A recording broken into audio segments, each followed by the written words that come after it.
Hello everyone, this is Mr. Tanner, and in this video I'm going to be going over the answers for all 4 days of the Why Do the Continents Look Like They Fit Together? For day 1, we have 2 vocabulary terms. We have cartographer. A cartographer is a person who makes maps.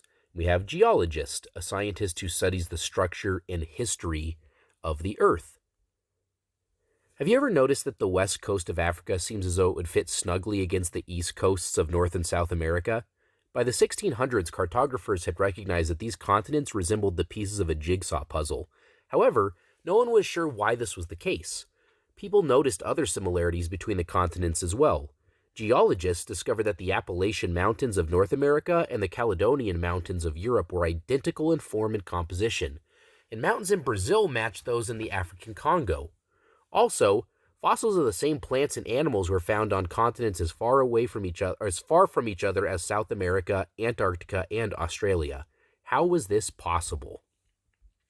Here's a map of those continents, and then you can see how Africa looks like it would fit neatly into North and South America. Question A says to list 3 observations that were made about the continents by cartographers and geologists. So 1, the continents look like they fit together. That was one observation.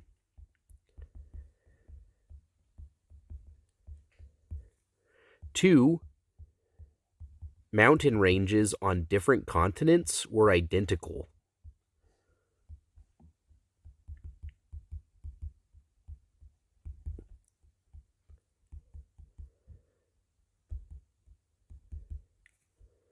And by identical, I mean were made of the same rocks.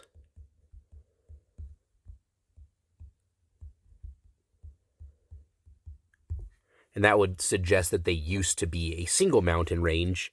And then 3, fossils of the same plants and animals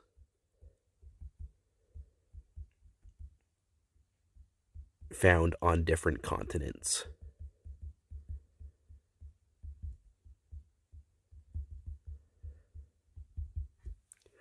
Use the vocabulary words to complete the sentence. This is question B. A blank studies the surface features of the Earth. That would be a map maker, which is a cartographer. While a geologist studies the composition of the Earth as a whole. Day 2. In 1912, German scientist Alfred Wegener proposed his theory of continental drift in order to explain the similarities between the continents. According to his theory, the continents move slowly and continuously over the surface of Earth. Wegener went on to hypothesize that 250 million years ago, all of the continents were joined into one giant supercontinent called Pangaea. By 175 million years ago, Pangaea had split up into Laurasia and Gondwana. Laurasia consisted of what is now North America, Europe, and Asia. Gondwana was made up of South America, Africa, Antarctica, Australia, and India. The continents continued to separate until they reached the positions that they occupy today. There was a flaw in Wegener's theory, however. He couldn't explain how and why the continents move. Our vocabulary today is hypothesize, which is to propose an explanation. This is the structure of Pangaea. They've kind of kept the outlines of the different continents together. See that, like North America, South America, Africa. This is Europe and Asia, Antarctica, India, and that would be Australia. Now they show them as their 2 major landforms, Laurasia and Gondwana. And now we see the modern day map. Question A, write true or false. Alfred Wegener hypothesized that the continents moved in short, quick bursts. That's false. He thought they moved slowly and continuously. Pangaea split into Laurasia and Gondwana 250 million years ago. That's false. They split 175 million years ago. By 175 million years ago, the continents had split. And then Wegener could not explain how the continents moved. That is true. Complete the analogy. North America is to Laurasia as Australia is to blank. Well, for this analogy, you have to figure out the pattern, and we know that North America was a part of Laurasia, and Australia was a part of Gondwana. So we would say Gondwana. For day 3, we have 3 vocabulary terms. We have magma, which is hot molten volcanic material from inside the earth, called lava once it erupts to the surface. We also have rift, which is a major fault or crack in the earth's surface. And we have trench, which is a long, steep valley on the ocean floor. In the 1940s and 1950s, scientists began to closely study the bottom of the ocean. What they found surprised them. They had expected the rocks of the seafloor to be the same age as Earth, 4.6 billion years old, but they were less than 200 million years old. Also, the seafloor was not flat. Instead, it had trenches that ran along the edges of the continents, while in the middle of each ocean ran a long mountain ridge. Within the ridges were deep rifts, which were the sites of earthquakes and volcanic activity, and geologists discovered matching bands of rocks on either side of each ridge. Based on these observations, American geologist Harry Hess proposed the theory of seafloor spreading. Hess hypothesized that magma seeped out of a rift, forming matching bands of rocks on both sides of the ridges as the lava cooled. The rocks then spread away from the ridge as new lava erupted. In this way, the rocks moved across the seafloor, eventually disappearing into the deep ocean trenches along the continents. Looking at this picture here, the rift is labeled. This is the magma rising up. That word gets kind of scrunched together. So magma is rising up through the lift and then spreading out to either side. And then where the oceanic crust is going underneath the continental crust. So this would be oceanic crust. Here is our continental crust. Where that oceanic crust goes underneath, we get that trench forming. And then this area is a subduction zone. The area where that oceanic crust goes underneath the continental crust is the subduction zone, and that's where the trench forms. All right, let's look at the questions. Write the vocabulary word to complete this sentence. Switch colors here. When magma seeps up through rifts in the seafloor, older rocks are pushed into trenches at the edges of the continents. And B, describe how Hess's theory explains why there is no ocean rock older than 200 million years. The oldest ocean rocks, which again, the oldest rocks would be found here, furthest away from the rift, and over here, furthest away from the rift.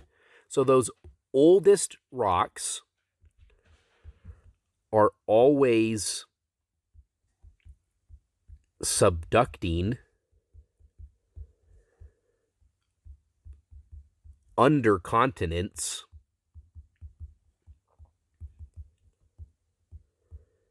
where they are destroyed.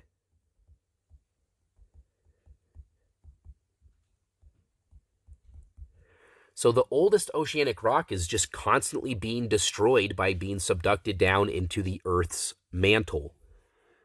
Just to clarify here, the youngest rock is right near the rift. That is the youngest rock. And then the oldest rock is the furthest away from those rifts. And day 4 only has one vocabulary word. It is mechanism, or the process that causes an event to happen. It's an important one. A mechanism is the process that causes, that's the most important word, causes an event to happen.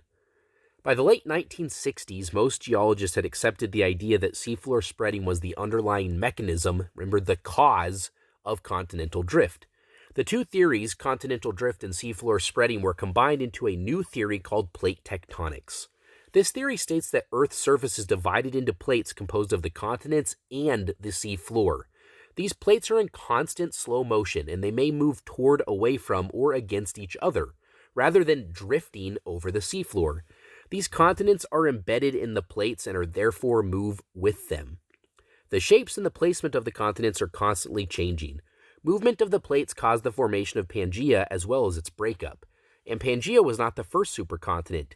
It's merely the most recent of them. Throughout the course of Earth's history, the continents have come together and split apart several times, and they will continue to do so far into the future. Question A.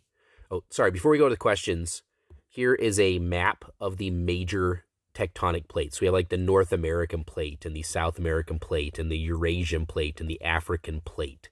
So these tectonic plates are enormous, and they all kind of rub against each other or move apart or collide into each other. And you're going to learn more about those different types of plate boundaries where they collide later on in this unit. What role does seafloor spreading play in plate tectonics? Use the word mechanism in your answer. And it's just pretty straightforward here. Seafloor spreading is the mechanism.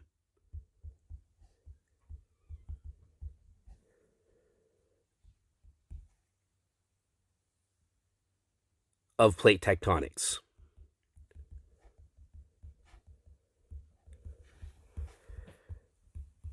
And then add seafloor spreading causes the tectonic plates to move. So the reason those plates are constantly moving is those sites of seafloor spreading, where that magma is seeping up through the rift, creating new oceanic crust. B, explain why continental drift is not an accurate description of the movement of the continents. The continents are not drifting on the oceans.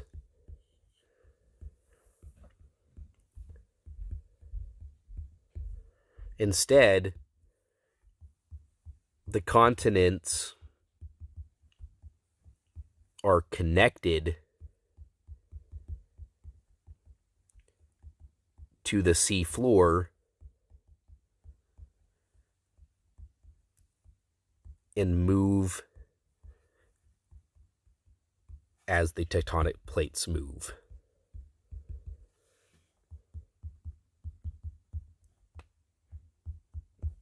All right, hopefully this helps you in better understanding this assignment. And as always, thank you for watching. Have a good one.